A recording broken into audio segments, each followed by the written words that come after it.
शनि के नाम से ही हर व्यक्ति डरने लगता है। शनि की दशा एक बार शुरू हो जाए तो 7.5 साल बाद ही पीछा छोड़ती है। लेकिन हनुमान भक्तों को शनि से डरने की तनिक भी जरूरत नहीं। शनि ने हनुमान को भी डराना चाहा लेकिन मुंह की खानी पड़ी। आइए जाने कैसे। महान पराक्रमी हनुमान अमर है।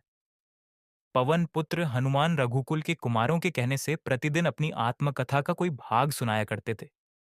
उन्होंने कहा कि मैं एक बार संध्या समय अपने आराध्य श्री राम का स्मरण करने लगा तो उसी समय ग्रहों में पाप ग्रह मंद गति सूर्य पुत्र शनिदेव पधारे। वह अत्यंत कृष्ण वर्ण के भीषणाकार थे। वह अपना सिर प्रायः झुकाए रखते हैं। जिस पर अपनी दृष्टि डालते हैं वह अवश्य नष्ट हो जाता है। शनिदेव हनुमान के बाहुबल और पराक्रम को नहीं जानते थे।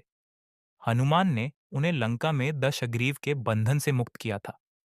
वह हनुमान जी से विनयपूर्वक किंतु कर्कश स्वर में बोले, हनुमान जी, मैं आपको सावधान करने आया हूं। त्रेता की बात दूसरी थी, अब कलयुग प्रारंभ हो गया है। भगवान वासुदेव ने जिस क्षण अपनी अवतार लीला का समापन किया उसी क्षण से पृथ्वी पर कलि का प्रभुत्व हो गया। यह कलियुग है। इस युग में आपका शरीर दुर्बल और मेरा बहुत बलिष्ठ हो गया है। अब आप पर मेरी साढ़े साती की दशा प्रभावी हो गई है। मैं आपके शरीर पर आ रहा हूं। शनिदेव को इस बात का तनिक भी ज्ञान नहीं था कि रघुनाथ के चरणाश्रिरतों पर काल का प्रभाव नहीं होता।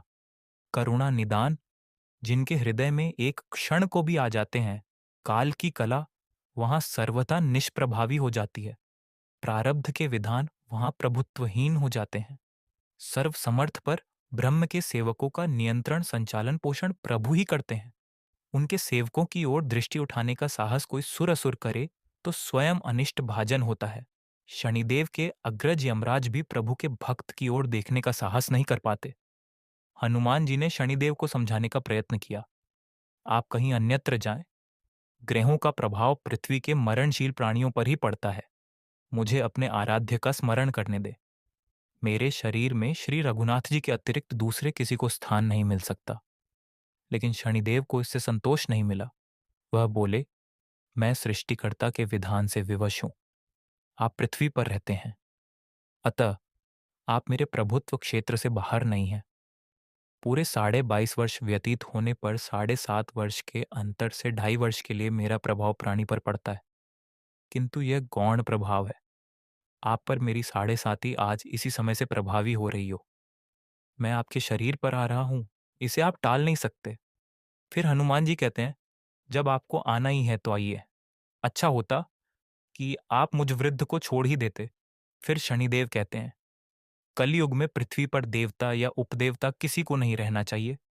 सबको अपना आवास सूक्ष्म लोकों में रखना चाहिए। जो पृथ्वी पर रहेगा वह कलयुग के प्रभाव में रहेगा और उसे मेरी पीड़ा भोगनी पड़ेगी। और गृहों में मुझे अपने अग्रज यम का कार्य मिला है। मैं मुख्य मारक गृह हूं और मृत्यु के सबसे निकट वृद्ध होते हैं। अतः मैं वृद्धों को कैसे छोड़ सकता हूं। हनुमान जी पूछते हैं, आप मेरे शरीर पर कहाँ बैठने आ रहे हैं। शनिदेव गर्व से कहते हैं, प्राणी के सिर पर। मैं 2.5 वर्ष प्राणी के सिर पर रहकर उसकी बुद्धि विचलित बनाए रखता हूँ। मध्य के 2.5 वर्ष उसके उदर में स्थित रहकर उसके शरीर को अस्वस्थ बनाता हूँ व अंतिम 2.5 वर्ष पैरों में रहकर उसे भटकाता हूँ। फिर शनिदेव हनुमान जी के मस्तक पर आ बैठे तो हनुमान जी के सिर पर खाज हुई। इसे मिटाने के लिए हनुमान जी ने बड़ा पर्वत उठाकर सिर पर रख लिया। शनिदेव चिल्लाते हैं, ये क्या कर रहे हैं आप। फिर हनुमान जी कहते हैं, जैसे आप सृष्टिकर्ता के विधान से विवश हैं वैसे मैं भी अपने स्वभाव से विवश हूं। मेरे मस्तक पर खाज मिटाने की यही उपचार पद्धति है। और आप अपना कार्य करें और मैं अपना कार्य। ऐसा कहते ही हनुमान जी ने दूसरा पर्वत उठाकर सिर पर रख लिया। इस पर शनिदेव कहते हैं, आप इन्हें उतारिए, मैं संधि करने को तैयार हूं। उनके इतना कहते ही हनुमान जी ने चौथा पर्वत उठाकर सिर पर रख लिया। तो शनिदेव चिल्लाकर कहते हैं, मैं अब आपके समीप नहीं आऊंगा।